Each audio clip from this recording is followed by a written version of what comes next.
Hey,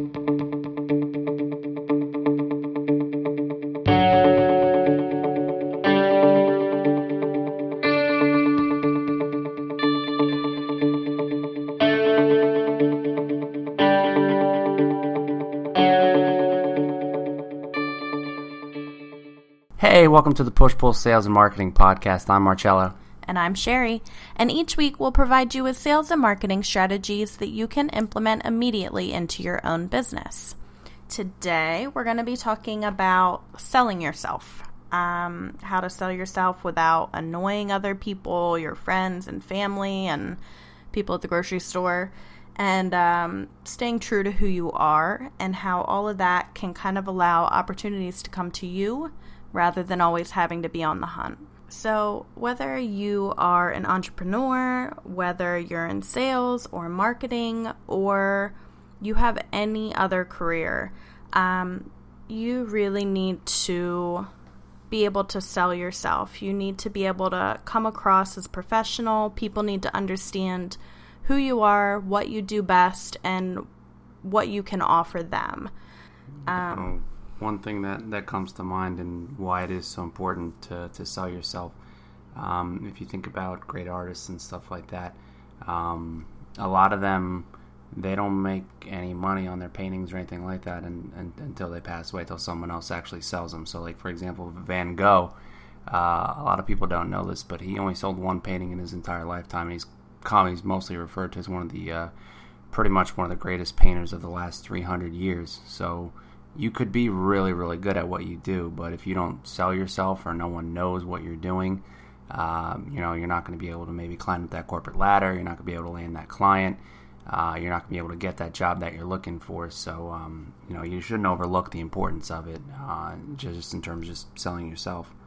Yeah, and I think there's a big difference between selling yourself and your value and what you have to offer, compared to kind of more of the pushy sales. Like, I think people get that confused a lot of times when, they're trying to sell something or they're trying to promote their new product or startup or whatever, and they get lost in trying to get it in front of people instead of really staying true to who they are and still more of the relationship-driven sales. Selling yourself is all about the relationships. Yeah, and it definitely is about the relationships, and this is just pretty much in selling in general. What you want to establish right away, especially when you're selling yourself.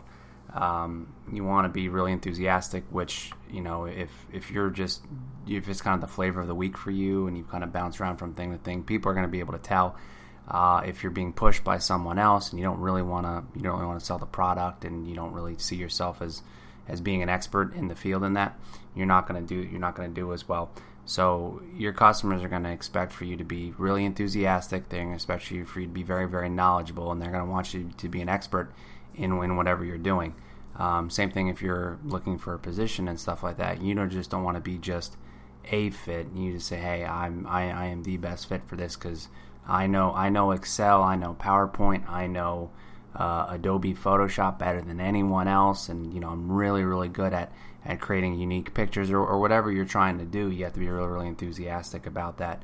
And not so much just repeating over and over again. Right. I was going to say enthusiasm isn't the same thing as bombarding people with the same information over and over. Just because you're really excited about something doesn't mean that everybody that you're Facebook friends with wants to see it 10 times a day. And it's hard to rein that in sometimes. But you don't want to annoy people because once you annoy them, they're never going to see that value. And when you were saying, you should go into a job enthusiastic, we understand that not every interview you're going to go on, you're going to be in love with the position you're applying for. We live in real life too. There's times where you have to take jobs that you're not thrilled about, that you might not be a great fit for. And if you're in that kind of position where you're doing something to pay the bills, you should at least be pursuing something on the side that will get you closer to what you ultimately want to do. You should be volunteering in things you're passionate about. You should be making connections in the community that might get you closer to that goal or might be a better fit for your values and your passions and your strengths. Everybody has the same amount of hours in the day, and how you spend those hours could either get you closer to that goal or it could get you stuck in that rut. And while you're out volunteering in the community or taking a part-time job or freelancing, it gives you the chance to put your personal brand out there and sell yourself in other areas instead of getting pigeonholed.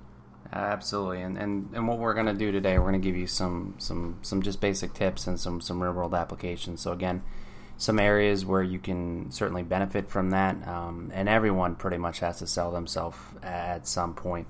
It could be you currently have a position and you want to get a promotion, you want to work your way up into a company. So again, what you were just saying about if you're not really thrilled about the actual position you have right now and all that good stuff, a lot of times salespeople, especially ones that are aspiring to be managers or just people that they're just in a normal position and they want to be a little bit higher level. They want to be a team leader. They want to be a manager. They want to be a vice president. They kind of forget along the way that there really is a ladder, and you could do good work. You could be a very solid employee, but if you're not vocal, but again, it's a balancing act to the point where you're not annoying. Right. And you have to pair. If you're being vocal, you better be really good at what you're saying you're really good at. So kind of diving into it, selling yourself, let's just go in first off with basic appearances. If you're selling yourself as, let's say, a more management type, you know how they always say that you should always dress for success. You should dress for the job you want, not the job you have. That it's very true in most applications. And one thing we covered in another podcast, if you start dressing nicer, not only are people going to notice that, but you're going to be a lot more. You're going to be a lot more effective. And I know you hate hearing that.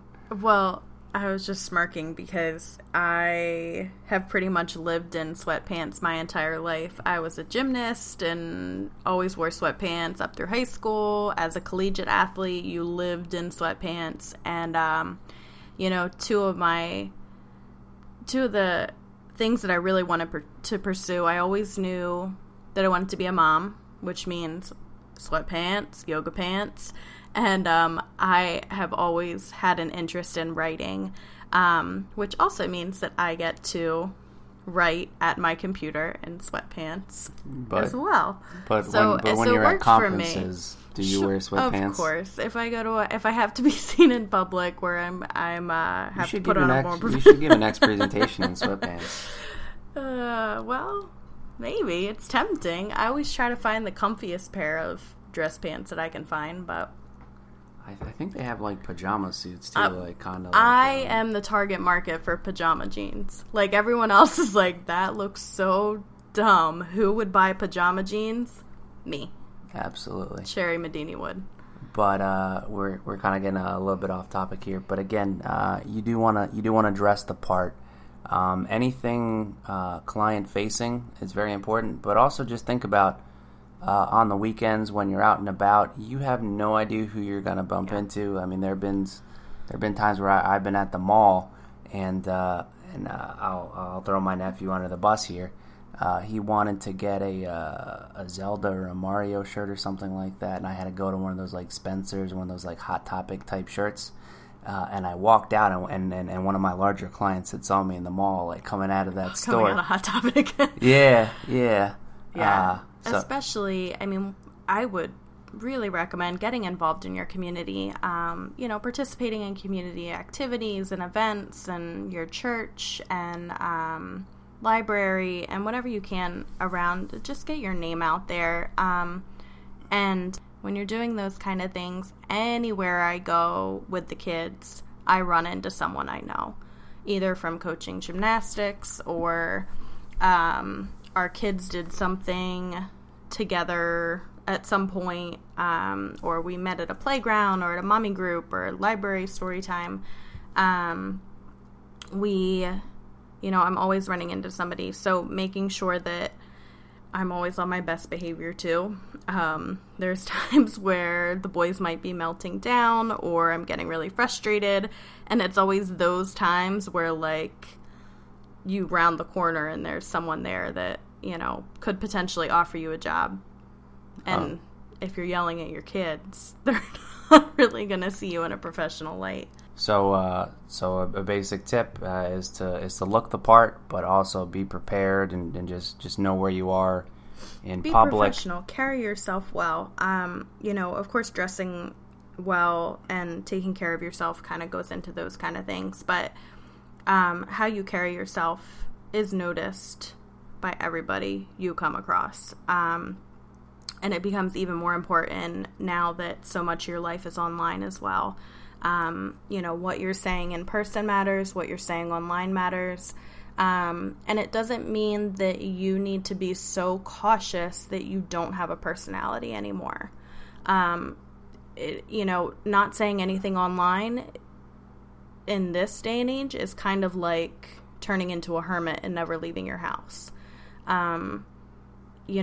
You have to have that presence. People want to know that you're a real person and that you have opinions and values, but you should never go about them in a combative way or in a derogatory way. And there's a way to share your viewpoint without putting everybody else down. Yeah, especially when it comes to politics or any sort of controversial issue or anything like that. So it goes both ways. So if you never ever post and you post one thing that is maybe against someone's political views, or you're very aggressive with that, you can turn people off right away. Likewise, if you post all the time the same sort of stuff and that's all you're known for is, this is the person that all they are is they're going on a rant about that, which it's important to balance the business side, but also to balance the personal side. Yeah. I think that's what you're talking about. People want to know that you're human. They would choose you over someone else if they, like you, genuinely like you. And I think when you're putting yourself out there, whether it's in person or whether it's online, consider what other people need and what other people are looking for. If you're sharing something on Facebook, are you sharing it to say, told you so? Or are you sharing it as more of, this could be helpful. That's interesting. That's a good point. That's maybe something to consider. When you're meeting someone, if you're out at a party, if you're out at a conference, you don't want to just be talking about yourself and your own viewpoint. You want to be considering what they do, who they are, and giving them a little bit of what they want to hear. You want to be of value to them in the ways that you have that value to offer. That's absolutely right. And when it comes to selling just products and services, you don't say, I have a product, I have a service. We always talk, and you'll hear other podcasts and future podcasts about how you can help someone. Yeah. So when you're doing your personal brand, you really need to be a giver and a helper first. So everything you do, say, okay, how can I help this person, and not how can I push this product? And when you talk to people, they really need to feel that. So if you're not genuine about what you're doing, and if you're coming across as fake, I know we kind of covered this, but it's very, very important. You really want to have that servant mindset. Right. And helping and giving, you were telling me about that study about, how people feel better when given a certain amount of money, and one group had to use the money for themselves, another group had to use it for someone else. And, the group that used the money to give somebody else something ended up much happier. Yeah, they measured levels of happiness. Basically, it's what they had done is, I think they said, okay, well, and it was a nominal amount. It was like $40 or something like that. And okay, go ahead and buy something for yourself. I think one of the options was just to give the money away or something like that. And then the other was to go ahead and purchase a gift for a friend And the people actually that had the most happiness and enjoyment and fulfillment and lasted longer was the ones that actually bought for someone else. Yeah. So in the same sense, there's a lot of times where you are going to have a product or a service or something to offer that is genuinely helpful to someone else. And you can look at that as a positive thing. I know I struggle a lot, and I think a lot of other women struggle a lot with not wanting to be pushy, not wanting to feel like they're selling something. But Marie Forleo, who I mentioned in the last podcast about blog resources, she talks a lot about, if there's something you're really good at and you have a target audience that needs that thing, you're obligated to make sure that they find you and that they use that service. It's helpful to them. It's not annoying if you do it the right way. We're going to step through a couple ways that you can sell yourself in a way that comes across as genuine and helpful. But if you like what you're hearing so far, please subscribe and rate us on iTunes. If we have a good rating there, it helps new people find our podcast and helps us out a lot. If you have any questions or feedback or suggestions for future topics, you can email us at pushpullsales@gmail.com or tweet us at pushpullsales. We also provide show notes on our website, which is pushpullsales.com. And if we ever talk about any resources or links or anything, we'll make sure that we include those in the show notes after we put this up. So getting back to some practical ideas and things you can do to sell yourself, but without being too pushy or anything like that. In Sales 101, everyone's taught that people do business with people who they know, people who they like, and people who they trust. If you're dealing with your existing network, the know is pretty much already covered. Again, with Facebook, with LinkedIn, it's easy to have a lot of connections and a lot of acquaintances where they kind of have some idea of what you're doing. But I did want to talk a little bit about the actual likability factor. And there actually is there's a lot of science behind that in terms of the science of persuasion and how that works. First off, if you can help it, and this is backtracking, you want to look good. People like people who are attractive. That's despite the fact that a lot of people don't like like a Kim Kardashian or someone like that who come across as maybe fake. They've even shown that babies prefer faces. They'll look longer at pictures of faces that are considered more typically beautiful, like more symmetrical and all of that. So it's kind of, we're wired that way, yeah. Unfortunately. Yeah, everyone is shallow. There's not really a whole way around it. People also like people who are similar to them. So again, when you're selling yourself, you want to be in circles that are a fit for you. So let's say... And you're going to enjoy that more too. Yeah, absolutely. I mean, you don't want to just be like, okay, well, if I go to this event and I start networking with these people, there's like 400 of these people. But if I go to a young professionals network and, there might only be like 50 at that event, right. It's not... But if it's more of your target audience, then it might be very similar. Your conversion rates are going to be higher, which makes it more worthwhile to go to where your audience is. Correct. So, and it could even be something small too. I mean, if I were to leave, like right now I'm from New Jersey, and I'm in Pennsylvania right now. So when I run into someone from New Jersey, I have an instant connection. I will trust that person more so just knowing that than if I just were to run into some random person in a total group and that person... From like Wisconsin or something. From like Wisconsin, yeah, because Wisconsin people talk funny. I'm just kidding. So if you have anything in common, and people like people who pay them compliments, so it's got to be genuine. So say, hey, I really appreciate how you're always on time, or hey, you're always thinking about someone else. It has to be something genuine. So whatever you say about the person, it has to be true. And depending on how well you know them, maybe not too personal. Like, hey, you look so young, or, oh, you're so pretty. Don't do anything that's going to get you in contact with HR or make the other person uncomfortable. But obviously things about the business at hand, like you said, that, like how you're always punctual, or that, you draw up these reports and they're very helpful. Yeah, and you don't want the HR issues, and sometimes in work it's easy for people to kind of cross those boundaries and forget, especially when you're talking about a male to female interaction, or female to male interaction, where you're kind of saying, hey, you look nice today, or hey, you're always dressed fancy. And people can't construe that they can't construe that the wrong way. But what Sherry was saying before too, people will like you if you get them talking about themselves. If you mention their name a couple times, it's very helpful. If you ever listen to the radio, typically whenever they have someone on the line and say, hey, who's calling? Oh, Michelle. Hey, Michelle, this is I'm just going to throw out there Elvis Duran with the More Show. So Michelle, how's it going? So they will rapid fire say that person's name 2 or 3 times within the first 3 or 4 seconds, and just get it out there.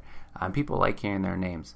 So yeah, you definitely want to do that. I always kind of assumed that was to help people remember people's names. Sometimes people will do that for their own purposes, but it's more so for likability reasons on the radio too, and it makes them a lot more personable. And same thing with salespeople. I mean, how crazy is it when you're maybe talking to if you're applying for a job and you're talking to this person for 15-20 minutes, and then you say at the end, oh, hey, I'm sorry, I forgot your name. Anything you've done, it's kind of shot. Well, yeah. You pretty much have 15 words in 15 seconds to make that impression, and in that time, a person's name should be probably said at least 2 or 3 times. I don't know. That makes me feel a little bit uncomfortable. What? If somebody says my name a whole bunch of times, they just say just say twice, and then hey, I'm looking for the. I'm not gonna make this a cold call. Say, hey, Sherry, how's it going? Good. So, Sherry, how was your weekend? Yeah, that makes me feel weird. See, now you're conscious of it that I do, but I actually do this to you all the time. I know, and it's always weird. It's weird for you. Maybe I'm the strange one. I don't know. And I over exaggerated that too. But people like to hear their name, and again, you might not say, so Sherry, okay, okay. Well, Sherry, so what are your plans for next weekend? Yeah, all right, I could see. And I mean, like I said, it's a little different if you've been married for 8 years, but yeah, it's not like the Blimey Cow video where he's like Lord God and Lord God, where he says it like 20 times rapid fire. Right. You're not like, hey, Mike, how's it going, Mike? So, Mike, I was out this weekend, and Mike, I was having a lot of fun. No, you want to just say it a couple times in the beginning, but like 2 or 3 times in the first 15 seconds. It's not a lot. People talk. They probably say, I don't know, 90, 100 words a minute when they're talking. All right. So what else do you want to do? Is that all we need to do to get them to like us? We need to be pretty. We need to be similar. We need to pay them compliments. We need to get them talking about themselves and say their name a whole bunch. Yeah. Those are kind of a couple of those. And then trust. Once they like you, they're more willing to trust you, but you're going to have to build beyond that. Yeah, and in order to build trust, I mean, again, in terms of the actual psychology of selling and the whole psychology of persuasion, there's a couple things that people are hardwired for. So in terms of selling yourself, you don't want to forget those. So one of the main things that people are hardwired is they want to be consistent in their actions and consistent in their decisions.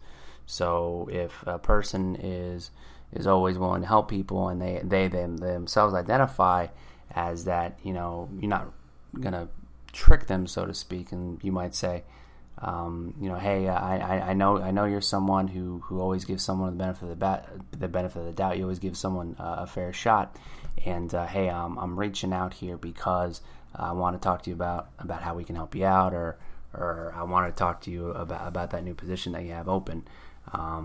Or say, hey, you gave me a shot here before, it worked out well, can you do it again? So when you're having just normal interactions and you're selling yourself in an interview, anything like that, if you have any sort of information or any sort of small decisions that the person had made in the past, and you can keep it consistent, and there are studies with Dr. Robert Cialdini where they would have, like, for example, if someone said, hey, would you be willing to put up a big sign in your yard that said like, hey, slow down or something like that? A lot of people would say no right away. However, they had another group of people that say, hey, would you be willing to put up like a little sticker on your window or something like that, just to say, hey, just about, I don't know, a general good for the public. And then they asked them a couple weeks later and said, hey, would you be willing to put up a sign? The people who had the little sticker in their window, about 60% or more, I think, said yes to have the yard sign in. Because, again, they want to be consistent in their actions. Yeah, and a kind of like a foot in the door kind of principle. You can build on what you're asking a little bit. You get all that. It's called nod momentum. You want to get the yeses flowing. So when you're selling yourself, you want to get agreement on a couple things. The same way as if you're selling a company. You don't want to make it super obvious. Actually, back in the old school days of selling encyclopedias and selling cable, what they would do, they'd have pretty much a series of questions that were designed to always answer a yes. So the first question that they would ask when they would knock on the door, do you live here? Yes. Great. So I got the first yes. Great. Is your name Mary? Yes. Yes. Great. Do you consider education very important for your children? Yes. Okay, great. So now I got a couple yeses in the door. Now I can go into the whole encyclopedia and all that stuff. So if I could show you a way that I can get you a set of encyclopedias and it wouldn't cost you anything, you'd be on board for that, right? Yes. Okay, great. So now I have her hooked again. So I have that whole commitment. Or and then later on she can't say, oh, well, I don't really have a need for an encyclopedia or anything like that. If I can convince her that it's free, she'll go for it. And then there are some finagling techniques to get around that. I've never sold encyclopedias, but just in listening to different sales CDs and podcasts and all that stuff. So you would still recommend something along those lines, probably not as blatant as that, but... Yeah, I mean, like, for example, if you're talking to a customer and say, what you're telling me is you really, really care about service and it's not just about price. I mean, you're not going to go with the cheapest provider, right? Right. So great. So now I've eliminated that. And I say, well, these people are the cheapest. Very, very few people will, even if they absolutely do normally go with the cheapest person, will they backpedal and say, well, no, I didn't really mean that or anything like that. So if you make them consistent, you say, well, hold on. You said service was important to you. I can match that price. I can do it this way. Again, and that applies too. I mean, if you're in an interview or you're trying to get a freelance job or something like that, establishing those kind of ground rules, if you know where the other person's coming from, and you can get a little bit of a commitment as far as what they're looking for, you'll have a better way of selling yourself as that. Mm-hmm. Some other things you can do, and these is it's a lot of small things to sell yourself. Pretty much what we covered before. You got to be consistent. You got to be really friendly, smile, be personable. You want to look the part. You don't want to be too pushy. But another thing that in terms of that people like. Everyone has a need to be heard. Yeah. So if someone... I was going to say that too, that even when you're not promoting yourself, even when you don't have something to sell, even when you're not looking for a job, you should be interacting with your network, with your community. You should be, just being a genuine person. Don't lose touch with people and then all of a sudden... 2 years down the line when they have a connection with somebody in a job that you really want, you reach out to them again. Marcel every single day says happy birthday to every person that has a birthday in his Facebook friends. And those kind of things sound silly, but there's a lot of people that don't take the time to do that. If you like a picture that someone posts on Instagram, like it. Leave a comment saying why you like it. Because you genuinely like it. Don't hide because you're worried like the person might think you're strange. Like everybody likes to hear compliments. Everybody likes to be heard and feel heard. And, just kind of be a nice person and people are going to be more willing to listen to you when you have something else to say as well. Yeah, that's a good point. And it's not just here and there, a like or a tweet. Yeah, you should be definitely more interactive. Even beyond social media, just in normal interactions. Yeah. Just to say, hey, I got it. Smile at people at the grocery store. Say hello to people. Offer to help. If there's an old lady trying to load up her groceries into the car, offer to help her. I feel like being a good, helpful person in real life gets you really far. Yeah, absolutely. In business and just in real life, it's not true where nice people finish last. I mean, some of the best people, in business and all that stuff, they have high morals, they have high values. But what I was going to say was, taking that just one step further, you don't want to leave any sort of interaction hanging. So a classic example could be you're working with a client, or you're working with someone in your office, and say, hey, did you have a chance to get that document or anything like that? And they might say, oh no, I'm sorry, I haven't had a chance to get that. I have it for you next Tuesday. A lot of people will leave it like that, and they forget the social graces, and they forget to thank you, or even say, okay, here it is. And then there's no response back. Or do you want to treat it like you're navigating a plane? So for the most part, when a plane is traveling, or when a spaceship is traveling, it's off course most of the time. So you want to always have communication back and forth, and say, okay, great. Do you want to take it 3 degrees to the left? No, I said 3 degrees to the right. Okay, and you just confirm that back and forth. So again, you want to have that sort of communication, almost as if you're a pilot and you're an air traffic controller, just back and forth, and you don't want to leave anything hanging in it, and no sort of assumptions. And it's hard too with all the digital stuff. I mean, a lot of times you're just going to be emailing back and forth with these people, but treat it as an in-person reaction or interaction to some extent. Whereas if I turned in a project to Marcello and handed it to him in person, and he didn't acknowledge it, he took it, but he didn't say thank you. He didn't acknowledge it. He didn't say I'll get back to you with after I review it. Then that leaves me feeling like, did I do something? Did he even get it? Did he look at it? Is he going to look at it? Did I do all of that for nothing? So in the digital realm, send reply, thanks, reply, I'll let you know when I get a chance to review it. Reply, I should be getting to that this week.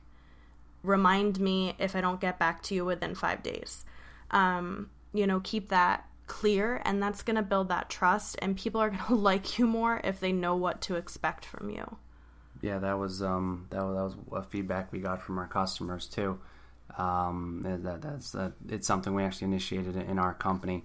Whenever we have a shipment for a customer or anything like that, and say, hey, can you get this shipment picked up? We can just as easily just send them the paperwork for the shipment, and they know that it was actually taken care of. But we'll let them know before we start, and say, okay, great, I will get this taken care of for you. Mm-hmm. And then when we send the bill, hey, here's the paperwork for the shipment. Thank you so much. Let me know if you need anything else. Just adding that little extra communication. Hey, I'll get that taken care of for you right now. Or if something's going to take a while, say, hey, I'll have that for you by the end of the day. Just having deadlines and just being reliable is gonna go a long way in business with customers, or if you're trying to get a job, or if you're trying to get a job, if you know do what deadlines. You say you're gonna do. If you're starting up your own, a big thing when I was starting up my own blog and trying to grow that, so much of it is just showing up and doing it. And a lot of people take that for granted, and the people that are the most successful, a lot of times they're not lucky. They're putting in the work, and they're paying attention to it, and they're making sure that they follow through with the things that are important to them. And pretty much the last item, and I know a lot of people listening right now say, oh, well these are kind of basic things and all that stuff, and these are things that I do normally. You should really look in the mirror and ask yourself consistently, on a scale from 1 to 10 and everything we actually discussed, how well do you actually do that? One other thing, and it's very small, is having a variety of how you communicate with a customer. It's not enough to just go back and forth with the email, Throw in the phone, throw in some personal visits, handwritten thank you card, and don't be afraid, again, in terms of selling yourself, to really take ownership. If you're selling for a company, when you're dealing with a customer, as far as the customer is concerned, the customer should think that pretty much you own the company with how well you interact with them and how well you treat them. Mm-hmm. So, for example, whenever I talk to customers, what I'll do is, I'll have maybe a face-to-face meeting with them, and I'll get information, and then I'll bring the client on board. The very next day, I'll always call them the first time that the customer actually works with my company, mm-hmm. Whether they're going to work with me one time or they're going to work with me, for the next 10 years. And then I'll follow up and I'll have a thank you card, and I'll say, hey, just so you know, you have my personal guarantee. And throwing that out there, it makes a huge difference. And say, hey, look, not only do you have the backing of the company, I have your back 100%. Or just let the customer know that you are working for them, and say, hey, especially as a salesman. I mean, a lot of times you're the point person, and then it's going to other people within the company once they're a current customer.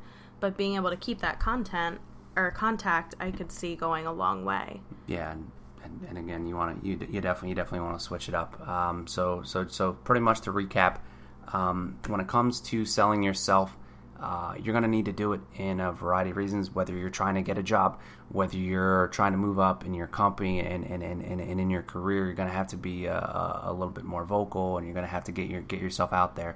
And again, remember, some of the best artists in the world, they didn't make any money until they passed away because they didn't really do a good job selling themselves. They were artists, and they weren't salespeople. You want to dress professional. You want to be out in public, in networks that are going to be complementary to what you want to do. You don't want to be in groups that maybe necessarily aren't the best fit. Mm-hmm. And you want to expect that when you are out and about, that you might be bumping into someone that future employers, future customers, future coworkers. Yeah, you pretty much you want to assume that the paparazzi is pretty much there all the time, because eventually, as you move up and you become an expert in your field, and as you climb to the top, you will get that recognition, and people, when it comes to maybe it's, if you're a freelancer, copywriting. Copywriting. The only thing I can think of is Sherry. I can't even think of anyone else when it actually comes to that. Or a roofer. There's so many different roofers. I know Jim. He's the roofing guy. So you want to get that reputation. You want to get that reputation out there. And one bad interaction can definitely wipe that away. Lastly, and probably the most important thing in terms of likability and all that stuff, is it's to be 100% genuine. You want to give authentic compliments. You want to be a real person. You don't want to be the person that's never ever been on Facebook before, and all of a sudden it's sell my product, buy my product, I'm having a party. Hey, you should find out about this. Yeah. You want to ask about the person, how they're doing first, how everything's going. Don't forget the social graces. Hey, how's the weather? How's the family? How's life? How's business? All that stuff. And then you can talk about your own stuff later. But if you've never said anything to them before, not in the same message either. A lot of times people take that as, "Hey, how's it going? Your boys are so cute. Oh, so I have this new thing, and da da da da da, and I think you would love it." And I'm like, well, no. I mean, we haven't talked in months, and it's very clear what you're trying to do. So if you want to reestablish those connections, you can, but you're going to have to be patient about it. You want them to ask you, so what are you doing? So what are you doing? So what are you up to? And then you can say, hey, great, this is what I'm doing right now. I'm working for this company. I'm really excited about that. Mm-hmm. So, hey, that's awesome, blah, blah, blah. And then you can kind of transition and say, hey, do you know anyone or anything like that? But you can turn off a lot of people if it is all about you. So as long as you're genuine and you really believe that you're helping people, you're helping the company, that you really are a good fit for the position, or you're a good fit for the promotion, or your product is the best for them, or you're the best account manager, pretty much whatever it is, being genuine is very important. And Sherry, we'll kind of cover that too in terms of how to utilize social media and maybe some different ratios of how often it should be, maybe professional and personal, and when is the best time. We can cover that in another podcast. Yeah. I think that pretty much wraps things up for the week. I know we gave you a lot of information. Yeah. Hopefully it was helpful. If you have any sort of ideas for the podcast, again, shoot us those emails. Tweet us at pushpullsales.com. Wanted to give tweet us at pushpullsales. Oh yeah, that's right. I messed up. That's why you're the marketing. I'm the sales guy. I also wanted to give a shout out to bensound.com for our intro and outro music. Thanks again for listening. Tune in next week where we'll tackle another topic. Again, if you have any questions, tweet us. It's @pushpullsales, or go over to our website. You can also check out the show notes at pushpullsales.com. Thanks for listening. Have a good one.